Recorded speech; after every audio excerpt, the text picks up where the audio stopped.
Eu preciso primeiro dizer a você do grande desafio que é viver com Deus.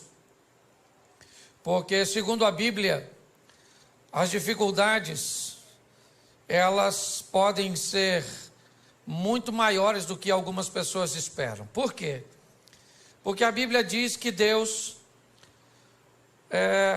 vê as coisas de uma forma diferente de nós. Quando o profeta Samuel vai ungir o novo rei na casa de Jessé, Samuel chega na casa de Jessé e se depara com Eliabe, seu filho primogênito.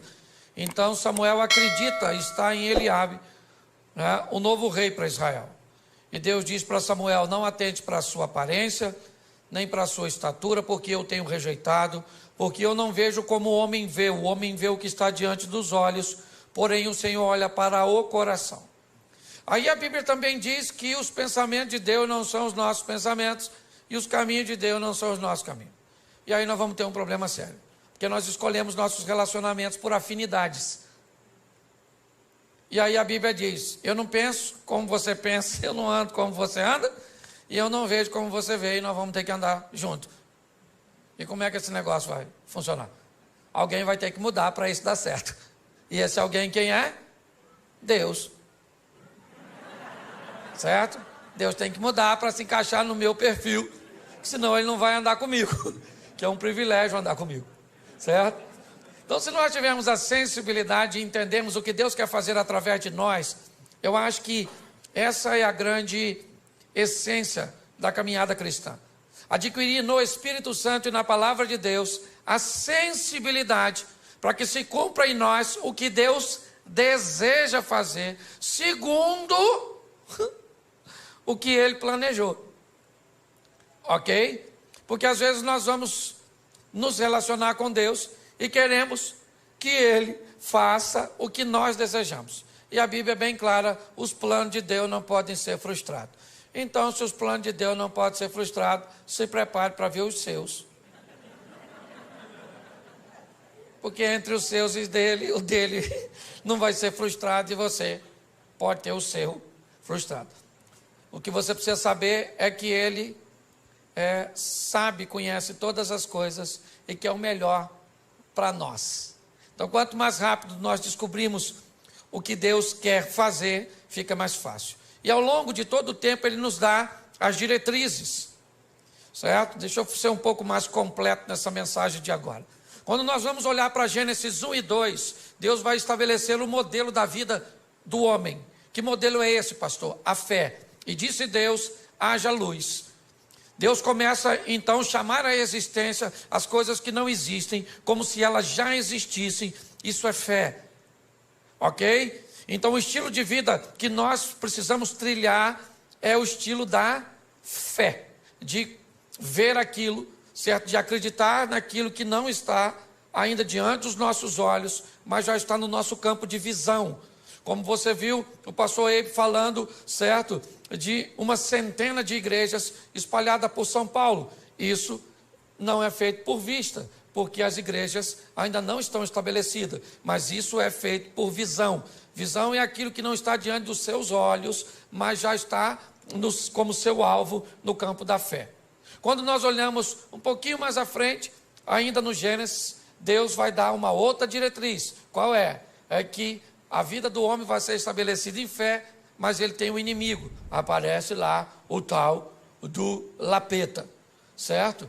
Eu falo com ele porque é mais seguro mandar ele para lá do que chamar ele para cá, certo? Se eu falo com C, eu falo para o Peta vir. Se eu falo com ele, eu falo para o Peta ir. E entre o Peta vir para cá e ir para lá, eu prefiro que ele fique o mais longe possível, tá certo? Mas ali nós vamos ter o opositor, o inimigo, tá certo? E logo na frente nós vamos ter as armas que ele vai usar para nos desviar do caminho da fé. O desejo pelo ambiente proibido, essa é uma estratégia do mal, certo? Lembra do tal do Sansão, o tal do cabeludão, que estava careca de saber que não devia se meter com aquelas coisas, certo? E acabou se enfiando onde não devia, porque o diabo montou uma estratégia, botando coisas doces em lugares proibidos. Porque ele é um estrategista para colocar coisas doces em lugares proibidos. Tá certo? Então, o desejo pelo proibido, ele vai falar de inveja e vai dar toda uma diretriz. Por isso a Bíblia diz que o justo viverá pela fé. Então, não é uma fé pontual, é uma fé constante. Pautado nisso, eu tenho que te mostrar hoje que Deus, ele quer mudar a vida de outras pessoas e já faz isso desde o Velho Testamento. Quem acha que essa proposta da salvação para todo mundo, né, e olha para o Velho Testamento e ainda vê, ela parece um pouco travada, mas eu queria lembrar você que uma ex-prostituta chamada Raabe resolveu mudar de vida e sair de cima do muro, tomar uma posição, assumir uma postura e entrou na genealogia do Filho de Deus. Olha só, pensa bem, alguém falasse, o senhor tem na sua árvore genealógica uma ex-prostituta. E Jesus ia falar assim, parente minha mesmo, longe, mas parente, com passado esquisito, mas com futuro brilhante. Ele pega uma moabita chamada Rutinha, uma mulher extraordinária, certo? Ele vai salvar um filho chamado Naamã e tantos outros. Então, pastor, o que Deus quer? Deus está querendo salvar as pessoas. Ele não manda ninguém para o inferno. Quem mandou a gente para o inferno foi o Adão. Deus está trabalhando para tirar. Ah, pastor, não acredita em inferno, morreu, acabou. É um direito que você tem. Só que pode chegar lá, encontrar com ele e falar, ih, caramba, você existe. E o diabo vai falar, prazer. Ah, mas eu não acreditava em você. E o diabo vai dizer, para entrar aqui não precisa de fé. Fé é uma exigência da concorrência. Aqui você entra sem fé mesmo. Você entra nessa cadeira pegando fogo que já vou te atender, ok? Então, se você quer ir garantido, vai com Jesus que o passaporte vai carimbado. Tá certo? E você vai passar por lá, vai passar, né? Até quem não for para o céu, vamos dizer assim, vai ter que ver Jesus. Todo joelho dobrará, toda língua confessará. Então a turma vai passar por lá. Aí eu imagino Jesus olhando para alguns, né? Aí a pessoa entra. Aí Jesus está lá. Aí igual a hora da conexão aqui, né? Jesus, ó.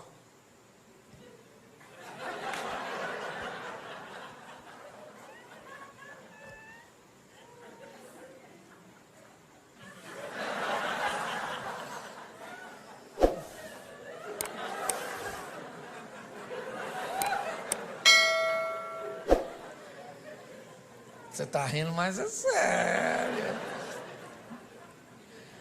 E muito mais do que salvar você, é isso que eu quero mostrar. Jesus quer usar você para salvar outras pessoas. Amém? O evangelho que para em você, ele é pobre. Essa é a grande verdade. E o que Jesus quer fazer? Pegar essa rede de relacionamento sua e usar você para salvar essa turma. É assim que funciona. Ok? Ah, pastor, eu não me acho capaz. Isso não é problema para ele. Ah, pastor, eu sou tímido. Isso não é problema para ele. O que você precisa entender é que esse negócio não tem a ver só com você. Tem a ver com a sua família, tem a ver com seus amigos, tem a ver com os seus funcionários, tem a ver com a sua rede de relacionamento, com aquelas pessoas que você influencia. E é isso que eu quero mostrar a você.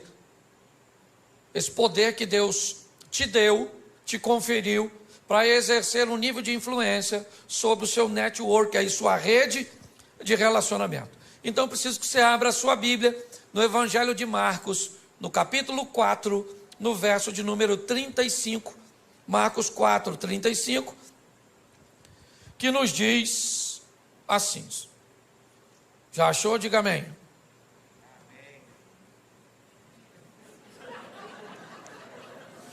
Vocês estão rindo de quê? É só para achar. Diga amém quem já achou. Amém. Isso. Quem não achou é só ficar quietinho. Que já ajuda pra caramba. Verso 35. E naquele dia, sendo já tarde, disse-lhes: passemos para outra margem, ou para outra banda. E os discípulos, deixando a multidão, levaram consigo assim como estava no barco, mas havia também com ele outros barquinhos. levantou-se um grande temporal de vento, de maneira que as ondas subiam sobre o barco, e ele já quase se enchia, e ele estava deitado na popa do barco, sob uma almofada, despertaram, dizendo: mestre, mestre, não se te dá que pereçamos? E ele, despertando, disse ao vento: cala-te, disse o mar, aquieta-te. O vento se aquietou e houve grande bonança. E disse: por que sois tão tímidos, ainda não tendes fé? E sentiram um grande temor, e diziam uns aos outros: mas quem é este que até o vento e o mar lhe obedecem? Versículo 1 do capítulo 5. E chegaram na outra banda, na província dos Gadarenos, dos Gezerenos, não sei como é que está a sua tradução. Feche os seus olhos, não feche sua Bíblia. Senhor nosso Deus e Pai, continua falando conosco, e usa-me, ó Deus, como um canal de bênção, em nome de Jesus. Amém. Glória a Deus. Amém? Amém. Glória a Deus. Vamos dar uma olhadinha aqui, e é muito importante nós entendermos que se vamos lidar com Deus, temos que entender é que Ele que dita as regras do jogo. Ele pode ir a lugares, abordar pessoas, tomar decisões que contrariariam, a nossa mente e as nossas escolhas. Ele entra em situações que ninguém entraria. Você olha para João capítulo 8, por exemplo, Jesus entra em cena num ambiente totalmente inóspito, onde ninguém entraria. Jesus entra para defender uma mulher adúltera. Lembra aquela mulher adúltera de João 8? Adúltera, apoiada pela lei de Moisés, que deveria ser apedrejada. Quem contrariasse a lei de Moisés seria acusado de blasfêmio e levaria uma pedrada também. E Jesus entra em defesa de uma dona que, cá convenhamos, nem merecia, porque ela sabia que se adulterasse, morria pedrada. Por que adulterou? Porque às vezes a gente sabe que tem coisa que vai levar a nossa vida para o buraco, mas às vezes o Satanás é tão astuto que nós fazemos aquilo que não deveria fazer. Agora a dona está lá seminua, indo para ser apedrejada fora da cidade, porque não podia tacar pedra dentro dos muros. No caminho alguém tem uma ideia genial de levar ela para bater um papo lá com Jesus, porque ele estava a fim de tacar a pedra em Jesus também. A cabeça deles é: vamos levar ela lá e vamos dizer: Jesus pode apedrejar ela? A lei do Moisés diz que pode. Se o Senhor disser que não pode, a gente taca a pedra em você também. 2 coelhos com uma cajadada só. Ninguém ia se meter com a lei do Moisés, é com a dona, com a vida tão torta. O que eles não sabiam é quem era Jesus, o chefe dos crentes. Jesus está bem lá, ensinando a turminha, fazendo um discipulado. Quando de repente jogaram a dona seminu, falaram: aí Jesus, dona foi pega em flagrante. A lei nos mandou que taca a pedra nela, mas o senhor, o que o senhor fala? Jesus não falou nada. E aí o pessoal falou: fala Jesus, fala Jesus, fala Jesus. Aí ele levantou e falou assim: aí gente, fala uma coisa para tu. Estão a fim de tacar a pedra nela? Então aquele que não tem pecado dá a primeira pedrada, porque a lei do Moisés, que eles estão embasados, diz que só podia tacar pedra, o povo só podia tacar depois que as testemunhas oculares apedrejassem. Então eles que viram tinham que dar a pedrada. Eles tacavam a primeira, não podia ser uma testemunha só, e aí o povo depois vinha e matava. Só que Jesus disse: atire a primeira. Ele não está falando com todo mundo, está falando com quem viu. E aí ele disse: atire a primeira quem não tem pecado. Baixou e voltou a escrever. Aí o furdunço aconteceu, porque todo mundo se conhecia, ficou um olhando para o outro, esqueceram da mulher adúltera e ficaram olhando para as testemunhas oculares. Não vai tacar não, irmão? Taca a pedra, pô. Eu vou tacar depois de tu, porque eu não vi, mas tu viu. Ele falou: eu vi, mas tu escutou o que ele falou? Não pode ter pecado.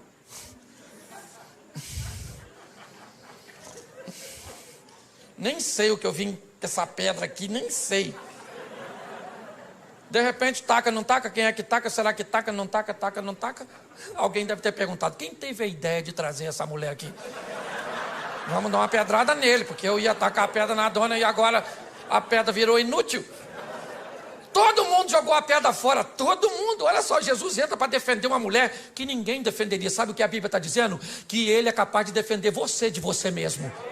Você está entendendo? Que o seu erro não é uma fatalidade. Ele tem poder para recuperar você, para recuperar a sua história, para recuperar a sua reputação, para te colocar novamente no jogo da vida, para que você suba no palco e vá protagonizar suas próprias histórias. Não vai ganhar o Oscar principal, mas dá um de coadjuvante, já está bom demais. Todo mundo jogou a pedrinha fora, todo mundo. Ficou só Jesus e a mulher, até os discípulos. Jesus levantou, só estava ele e a mulher, e falou: ué, dona, onde estão os teus acusadores? Ninguém te condenou? Ela falou: ninguém, Jesus. Porque todo mundo tem pecado, Jesus, todo mundo tem. Jesus deve ter falado o quê? Todo mundo não. Todo mundo não, que tem alguém aqui que tem moral para apedrejar você. Moral para te apedrejar eu tenho. Eu só quero te dar mais uma chance. É isso aí.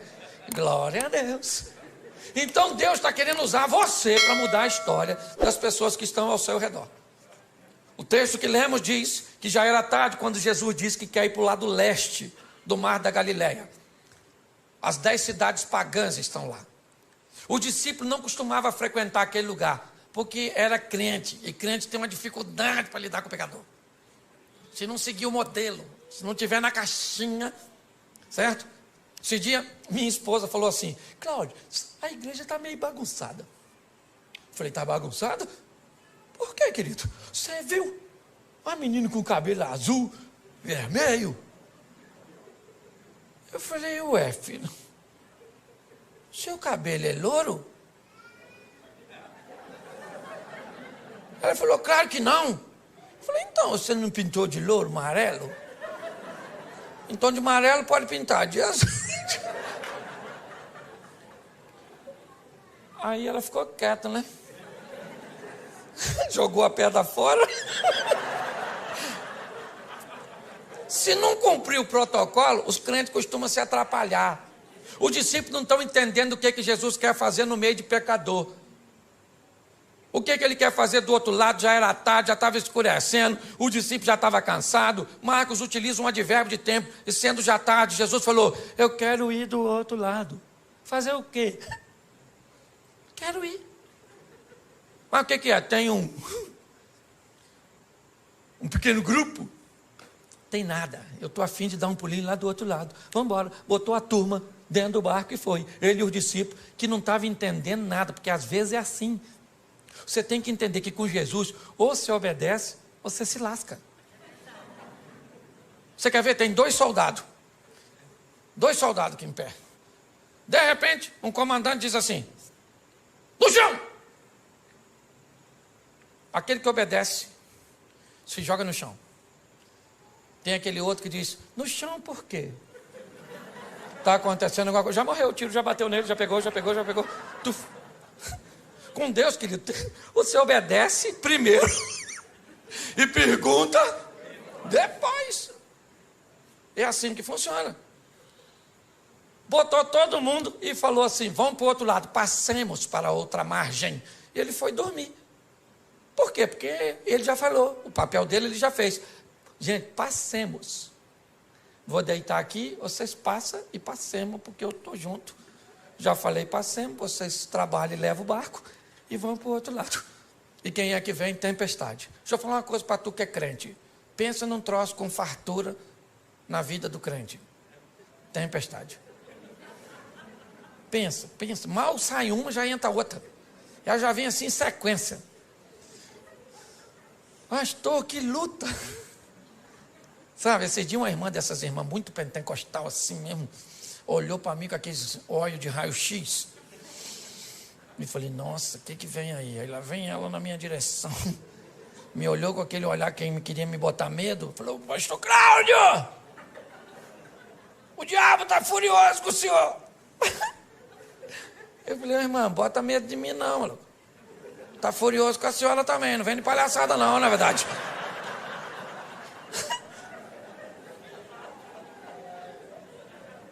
Então deixa eu falar, todo mundo enfrenta dificuldade, sim ou não? Sim ou não? Então, querido, não tenha medo da tempestade não, deixa ela vir. Cristo disse assim, ó: eu venci, vocês vão vencer também. Então não tenha medo do que vai encontrar no percurso. Você tem que ter força para lutar. Para com essas palhaçadas de: acabou. Pastor, me desiludi com o meu namorado, não quero mais saber de homem.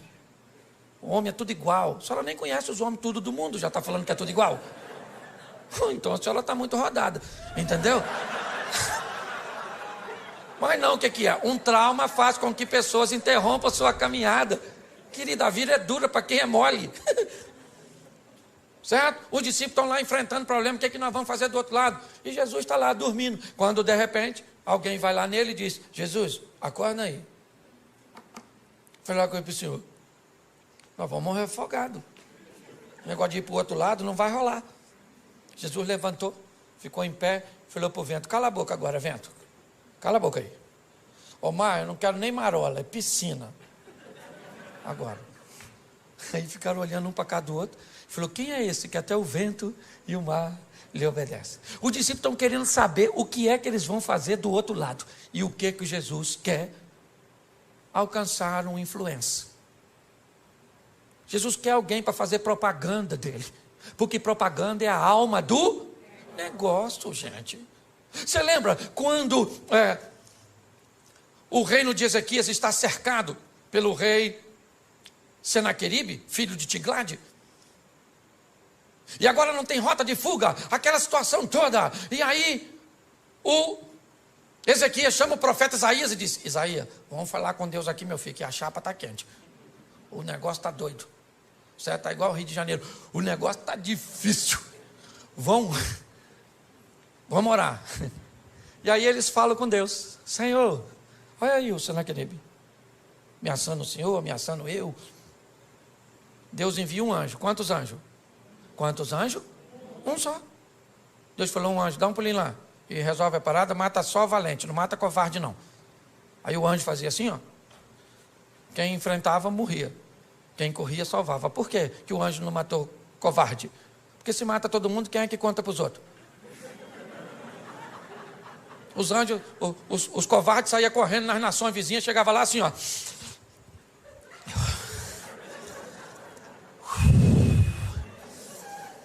Aí Ezequias não tem dinheiro, não tem exército.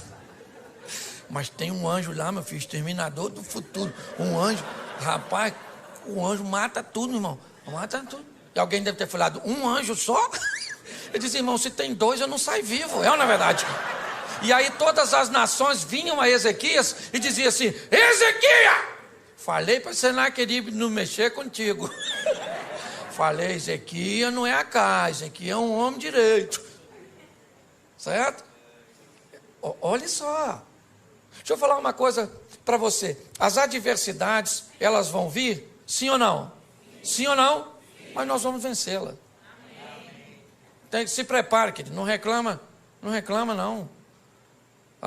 Os problemas vão vir sim. E é em meio aos problemas que nós vamos ver a manifestação da glória do Senhor. Os discípulos estão amedrontados ali, quando de repente Jesus repreendeu tudo e eles chegaram do outro. Aí acabou, desceu do barco. Eu imagino a felicidade. Nossa, graças a Deus. Quase que fundou, hein, Mateus? Você sabe nadar, Mateus? Você é cobrador de impostos? Nem sei. Quando eles estão ali, olha lá para frente, vem correndo na direção deles, um cara todo machucado, pelado e gritando. Mal acabou uma tempestade, já vem um cara peladão. Eu imagino os discípulos falando: é difícil andar com Jesus, hein? É uma aventura atrás da outra. Nem do susto nos refizemos. E lá vem o cara gritando. Quem é o camarada? Um dos caras mais conhecidos, um influencer. Entendeu? Assim, quase um Felipe louco. Para não botar outro no sobrenome. Um influencer, um cara. Todo mundo sabia quem era o maluco. Por quê? Porque ele era famosérrimo. Por quê? Porque andava pelado, atacava os outros. Era esquisito. Você está entendendo? Ele era quase um youtuber da época. Um cara que todo mundo conhecia. E que tinha uma vida terrível. Que ninguém podia consertar. O que Jesus pensou? Se eu mudo a vida desse cara, eu mudo a vida do local onde esse cara está inserido. Você está entendendo? Deus te chamou para mudar a sua vida. Para quê? Para mudar a sua casa, para mudar seus amigos, para mudar seus negócios, para mudar as pessoas que estão ao seu redor. O mundo cujo qual você está inserido não será mais o mesmo depois que Jesus estiver em você. É assim que funciona.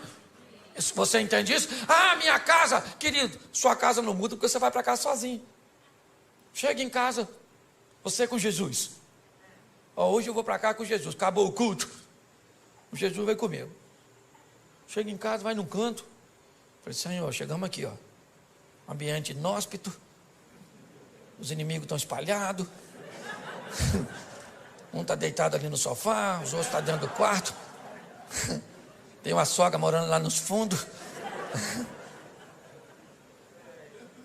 Então está tudo dominado.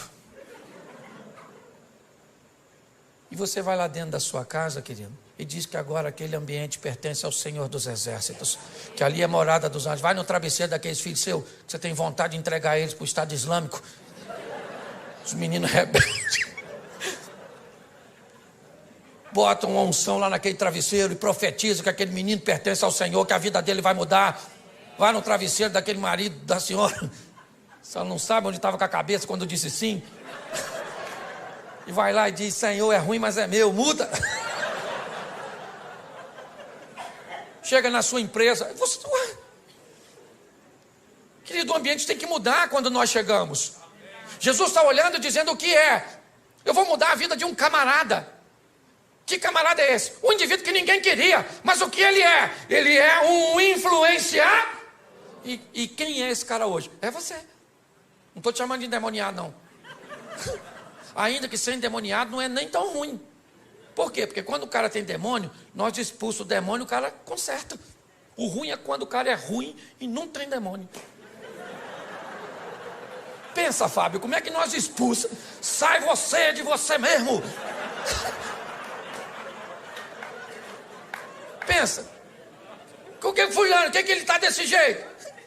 É demônio, então nós bota, sai demônio. Aí sai, o cara conserta, mas quando não tem demônio é o cara mesmo que é o... Você está rindo, mas é sério. O camarada está lá, todo mundo sabe quem ele é. E ele vem na direção de Jesus. O discípulo olhando e pensando, o que nós viemos fazer aqui? Nossa. Aí o cara chegou e falou, que tenho eu contigo, filho do Altíssimo, para você vir me perturbar. Jesus falou, como é que é seu nome, querido? Ele falou, meu nome é Legião, porque nós somos um montão. Jesus falou, não quero saber a quantidade, sai desse menino agora. Sai agora dele! Aí o demônio falou, a gente pode entrar nesses porquinhos que está assim, tinha 2.000 porquinhos dando um rolezinho. Aí Jesus falou, nos porquinhos pode, é só sair dele. Aí os demônios saíram e entraram nos porquinhos e jogaram os porquinhos do precipício. Os porquinhos morreram tudo. Aí quem chegou na cena? Quem cuidava dos porquinhos. E falou, vocês viram uns porquinhos que estavam por aí aqui assim? Tinha uns porquinhos aqui agora. Alguém falou assim, ó.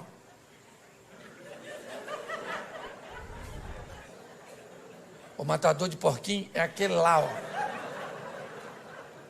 Só que agora, preste atenção, o cara que tinha demônio estava vestido, estava limpo, estava são e estava conversando. Esquece os porcos. Tem um homem ali que ninguém podia fazer nada por ele. E que agora esse homem está transformado. E aí o pessoal vai para a cidade e diz, sabe o maluco? Não é mais maluco. Sabe o pelado? Não é mais pelado. Pare e pense. Olhe bem. A notícia chegou lá que tinha um camarada com a vida totalmente contrária, que ninguém nunca pôde fazer nada por ele. E esse indivíduo era conhecido. As pessoas, quando o viam passar na rua, sabiam quem ele era. As pessoas sabiam que ele era uma ameaça para a sociedade.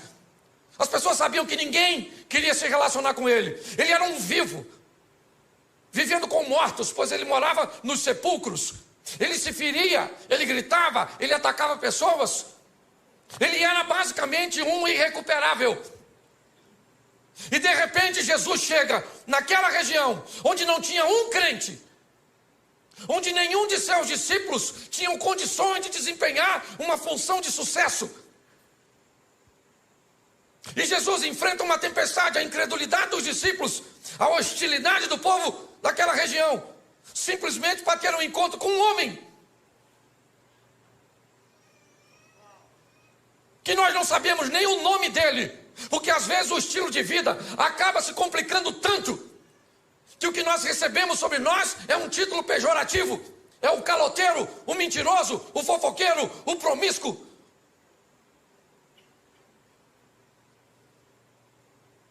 Quando olhamos para esse ambiente, não dá para entender o que Jesus está querendo com aquele homem, que ninguém daria nada por ele. Agora aquele homem está limpo, sentado conversando com Jesus. E Jesus então diz: eu vou embora daqui. Eles não me querem. Aliás, eles não querem nem a mim e nenhum dos meus discípulos. Eu sou rejeitado aqui.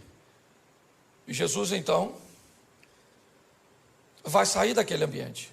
Quando ele vai sair, o homem diz assim: eu gostaria de ir com o Senhor, Jesus. E Jesus disse: não, comigo você não vai. Você vai ficar aqui.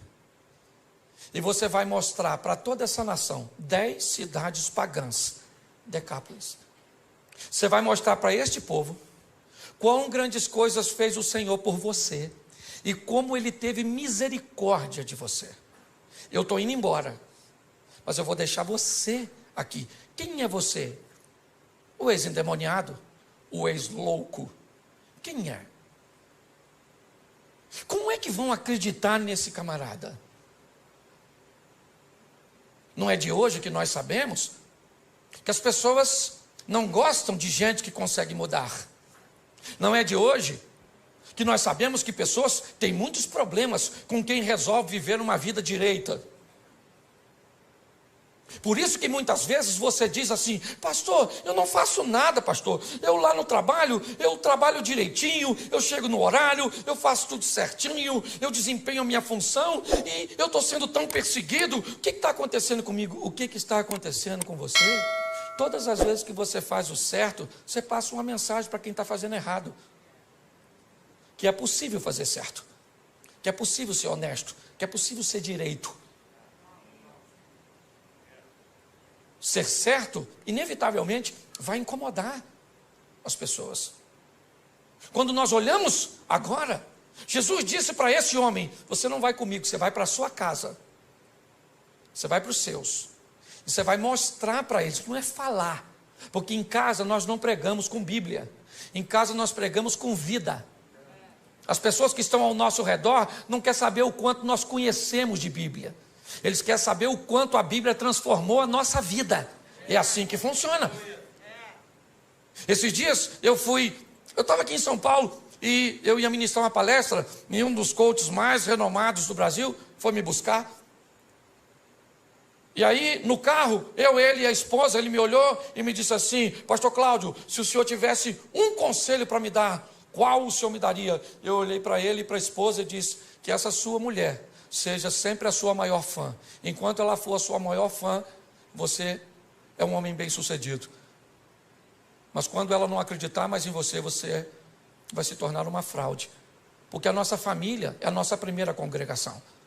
É a nossa casa. Eles têm até, porque preste atenção, se ele mudou de vida, todo mundo sabe que ele é um ex.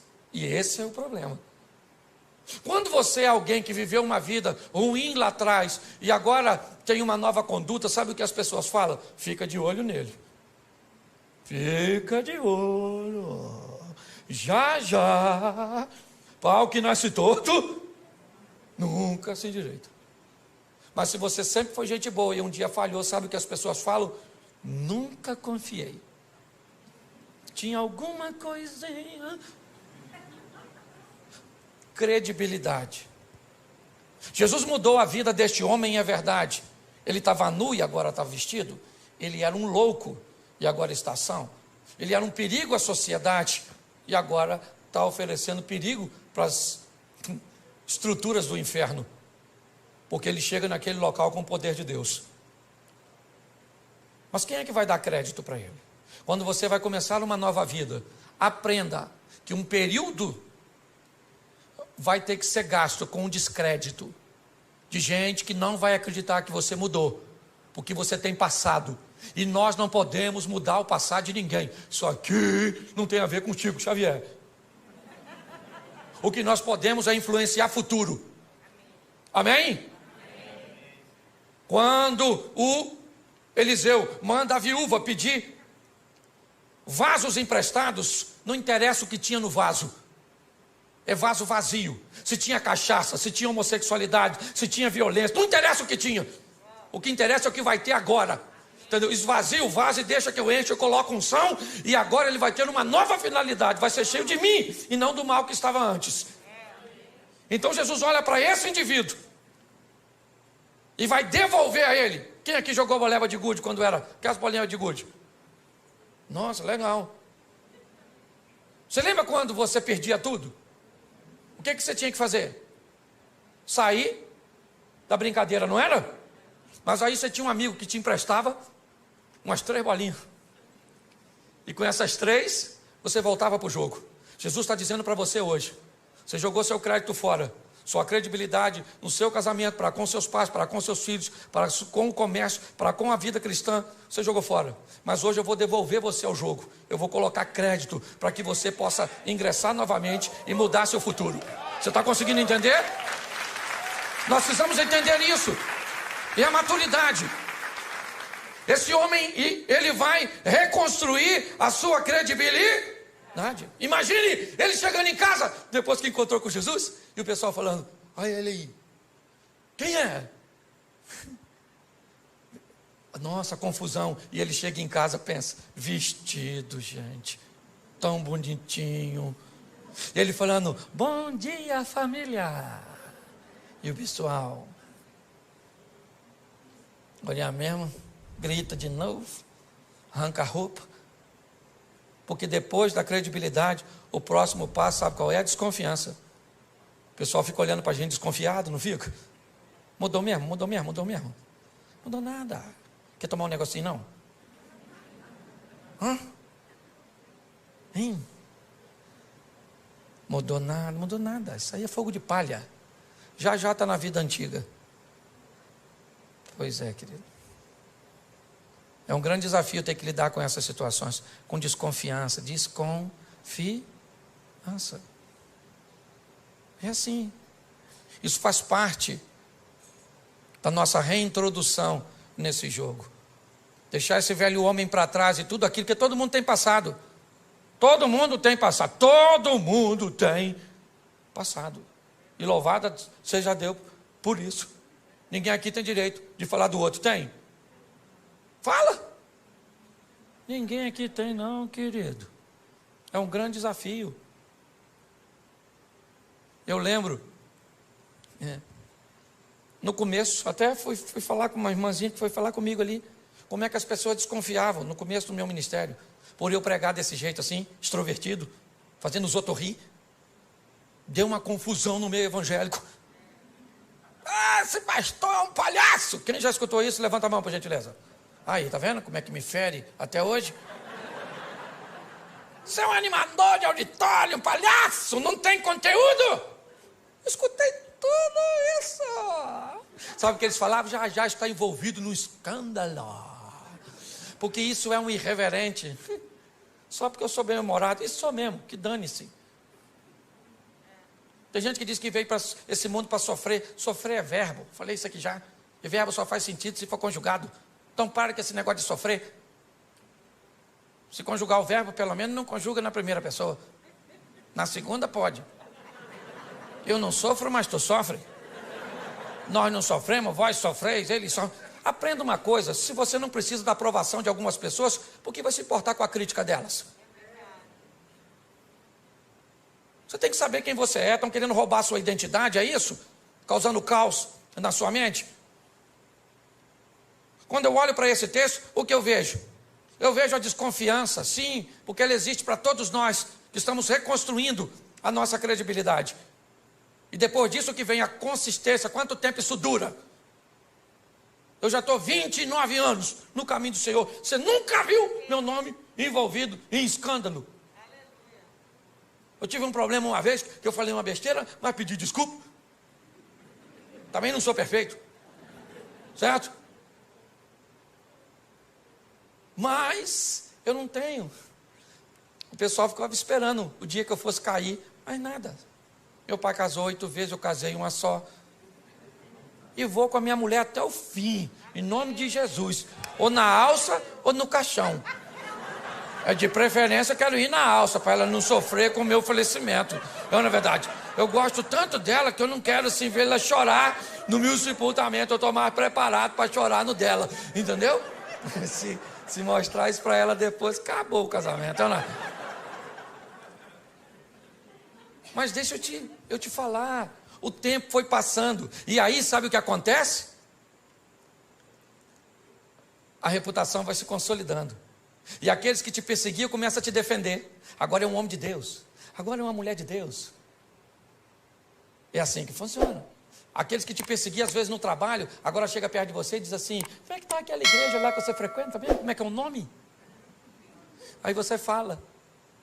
Aí ele diz assim: quando são as reuniões lá? Aí você diz, aí ele vem no cantinho assim e diz: leva o nome da minha família aqui.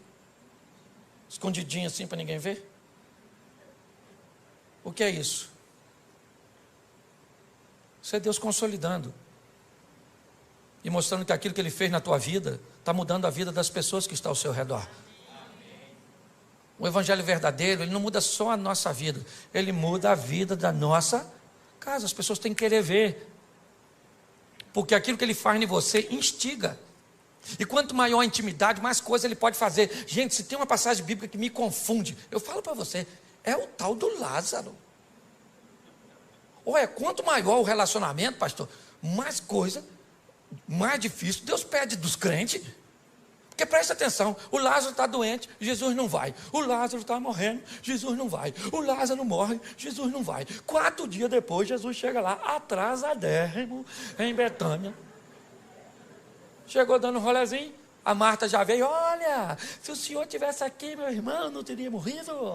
Jesus falou: Martinha, vai lá e chama Maria para vir aqui, que eu estou querendo conversar com você. Aí Marta foi lá e falou: ó, para Maria, vamos lá que Jesus está te chamando. Aí veio a Maria com a mesma ladainha: ah, se o senhor tivesse aqui, meu irmão não teria morrido. Jesus deve ter falado: querida, até para tu falar, tu é retardatária. Isso tua irmã já falou, fica quietinha. Maria, vamos lá dar uma olhada no Lázaro. Pô, gente, sabe o que Jesus falou para o ladrão da cruz? No dia que o ladrão morreu? Ainda hoje estarás comigo no paraíso. Se Lázaro com 4 dias de morto, está onde? No paraíso, maneirão lá, feliz da vida. De repente escuta uma voz: Lázaro. Lázaro deve ter falado: não. Ele não vai me chamar de volta. Não, isso não é coisa que pede. Lázaro! Sabe o que Lázaro deve ter falado para o anjo? 4 dias, vim passar só o carnaval aqui, na verdade. Só um feriado aqui, já estou voltando. Quanto maior for sua intimidade com Deus, mais coisas estão. Você quer viver o incrível com Deus? Quem quer viver o incrível, sensacional, o extraordinário? Então, querido, é intimidade. É assim que tem que ser. Esse cara está vivendo o incrível. 2 anos e meio depois, nós vamos sair de Marcos 5 e vamos para Marcos 7, versículo 50, por aí. Finalzinho do Marcos 7. Jesus, 2 anos e meio depois dessa primeira visita, ele volta a Decápolis, pelas terras de Tiro e de Sidom. E em Decápolis ele vai fazer a segunda multiplicação dos pães. Quando Jesus chega em Decápolis,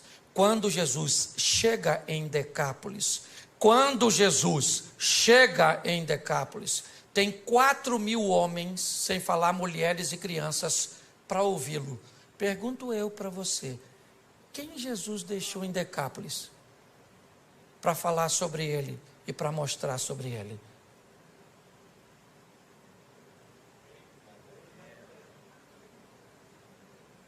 Você consegue entender? Quem era Gadareno? Gadareno era um camarada que poderia ser usado por Jesus para mudar as pessoas que estavam ao seu redor. Cada um de nós temos o nosso grupo de influência. Se ele é grande, se ele é pequeno, Isso não é o que está em questão. O que está em questão é que o ambiente que eu estou inserido, ele vai mudar. Por quê? Porque o Evangelho está em mim. E o Evangelho, ele traz mudança, ele traz transformação. É assim que funciona. Na vida eu preciso definir se eu sou termômetro ou se eu sou termostato. Um termômetro é um aparelho usado apenas para medir a temperatura do ambiente. Um termostato é um aparelho que diz a que temperatura o ambiente fica depois que ele chega. É muito importante nós entendermos isso. Nós estamos inseridos na nossa rede de relacionamento, eu tenho a minha, você tem a sua, e provavelmente eu não sou capaz de transformar a sua, porque essa não é a minha função, essa é a sua função. O que precisamos é permitir que esse Evangelho mude a nossa vida, mude a nossa história, porque o povo já está farto de palavras. O que o povo quer ver é mudanças. Você sabe que um dos maiores inimigos da expansão do Evangelho é o mau testemunho de algumas pessoas que se dizem andar com Jesus? Nós precisamos sair daqui hoje. Esse é o meu propósito de vir aqui. Foi isso que Deus colocou no meu coração. De fazer com que você saia realmente para casa com uma visão missionária. De transformar vidas. E como já foi dito aqui, não simplesmente de fazer um novo convertido, mas de fazer um discípulo, de ensinar as pessoas o que é relacionamento com Jesus, porque um convertido, ele normalmente já fica satisfeito com o que alcançou, sua salvação. Um discípulo não, ele vai atrás de outras pessoas, ele vai, não interessa, e presta atenção, quanto pior for a pessoa, vai atrás dela, porque a mudança dela vai causar um grande impacto. Agora Jesus volta, e eu fico imaginando, quem vem aí? Jesus? Não. Quem é que está chegando em Gadara? Por que nós devemos vê-lo? O que ele tem? Cara, o homem que está vindo aí, ele é o camarada que fez aquele indivíduo mudar de vida. Aquele cara que era famoso porque andava nu, atacando as pessoas, desequilibrado, ele mudou. Mas como ele mudou? Ele mudou porque Cristo mudou a vida dele. As pessoas estavam interessadas em ver Jesus e também olhar o indivíduo que outrora vivia nu. Se você lembrar da passagem de Lázaro, voltamos a ela. As pessoas vinham de longe para ver Jesus, mas para ver também Lázaro. E muitos queriam matar Lázaro de novo, porque as pessoas estavam acreditando em Jesus por causa de Lázaro. E Lázaro não estava nem aí. Só deve ter falado com Jesus. Se matar agora, por favor, me deixa quieto. Você consegue entender isso? Então hoje sabe o que acontece? Primeiro, nós estamos sofrendo porque as pessoas não nos aceitam, porque isso, porque aquilo. Eu não estou nem aí, estou nem aí, estou nem aí, estou nem aí. Vai para a internet ver o que as pessoas falam de mim. Esse dia disseram que eu sou o anticristo. O senhor prega desse jeito, o senhor deve ser o anticristo. E eu escrevi lá mesmo, se eu for o anticristo, você deve ser a besta.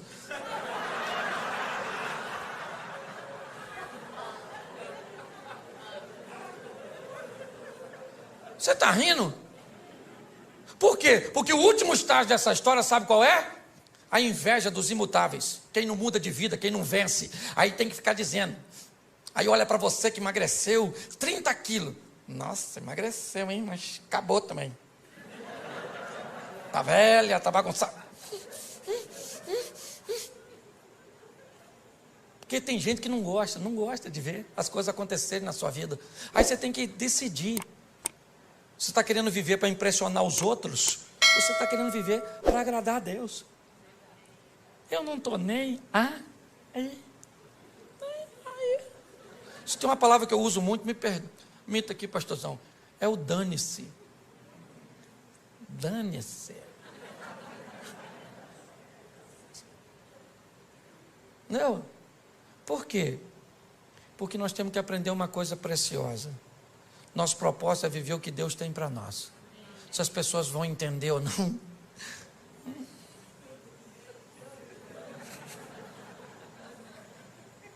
Certo? Nós vamos viver. Então pare de ficar abatido. Descubra o que Deus quer fazer através de você na sua rede de relacionamento. É assim que funciona. E você vai ver que a sua vida vai ficar mais fácil. Quem imaginava que aquele indivíduo seria um evangelista tão poderoso? Ninguém. Se você estivesse lá, você o escolheria? Provavelmente não. Mas ele escolheu. E muito mais do que ter escolhido aquele homem, ele escolheu a mim e a você, acreditando que nós também podemos mudar o ambiente cujo qual nós estamos inseridos. Saia daqui hoje, leve Jesus para sua casa, para sua família. Leve mesmo, mas fala para o mundo espiritual. Chega dentro de casa e diz: Jesus está aqui. Chega na empresa, chega para o seu casamento, chega para os seus filhos. É assim que funciona. E o ambiente vai mudando. Posso ouvir um amém? Amém. Você pode ficar de pé? Fecha seus olhos. Pode fechar que ninguém vai pegar nada seu não. Só porque eu sou carioca e flamenguista, né? Saudações. Fecha seus olhos, fecha aí. Isso. Feche seus olhos. Senhor nosso Deus, muito obrigado pela oportunidade que o Senhor nos tem dado de acreditar em nós, de olhar num ambiente onde muitas pessoas não dariam nada para o nosso futuro. As sentenças a respeito de nossa família, de nossa caminhada de fé, de nossos filhos, do nosso casamento, às vezes da nossa saúde, não é das melhores. Mas nós vivemos pela fé, servimos um Deus que é todo poderoso. Acreditamos que o Senhor nos escolheu porque nos ama. Não somos merecedores, mas te agradecemos por demais tal escolha. Seja conosco, Senhor, nessa caminhada de fé, nos blindando, nos dando condições de entender quem somos no Senhor e o que somos capazes de realizar e também de suportar. Que todas as oposições que se levantam contra nós caiam por terra. Que a nossa casa seja morada dos teus anjos. Que sejamos casados para sempre. Que aquilo que nos une sempre será mais forte do que todas as forças empregadas para nos separar. Nossos filhos são flechas na mão de um valente que vão chegar em lugares que nós não chegamos. Eles são heranças do Senhor. Desta terra comeremos o melhor, porque o Senhor é o nosso refúgio e a nossa fortaleza. Vamos amar pessoas, vamos cuidar de pessoas.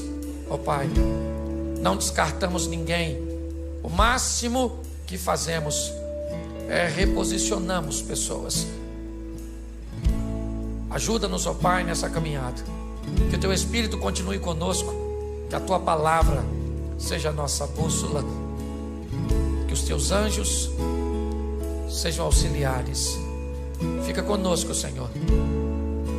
Porque nossa função é mudar a vida das pessoas com aquilo que mudou a nossa. Que mais do que Te amar, que possamos amar tudo aquilo que o Senhor ama. E que assim seja na nossa vida, em o nome de Jesus. Você pode aplaudir o Senhor? Glória a Deus. Olá, pastorzão. Uau, muito obrigado, pastor Cláudio. Foi muito bom, muito bom.